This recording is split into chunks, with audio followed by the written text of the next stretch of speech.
শ্বশুর মশাইয়ের ex girlfriend, কলমে অঙ্কিতা ঘোষ।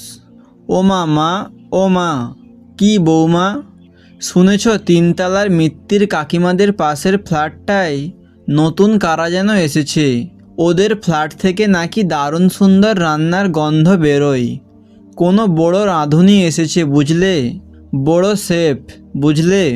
আরে ও তো তোর শ্বশুরের এক্স গার্লফ্রেন্ড, তবে হ্যাঁ ভালোই রান্না করে। কি, এক্স গার্লফ্রেন্ড, তাও শ্বশুরের?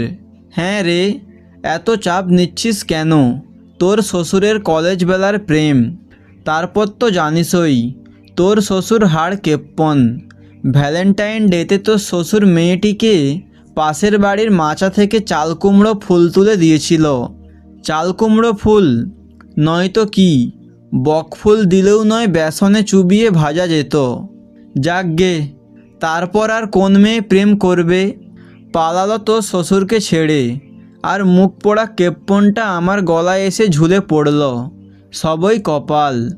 বলছি মা, মানে এই তিন তালায়, মানে বাবার এক্স গার্লফ্রেন্ডকে নিয়ে তুমি বেশি চাপ নিও না কেমন?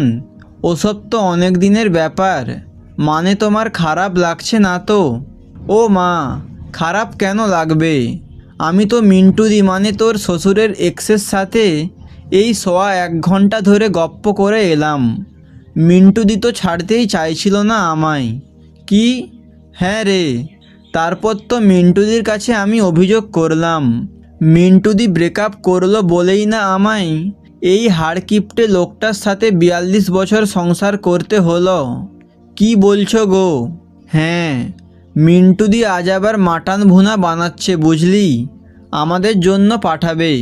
আমায় তো সকালে পরোটা খেয়ে আসতে বলেছিল। লজ্জা লাগে না বল? আমি আর খাইনি।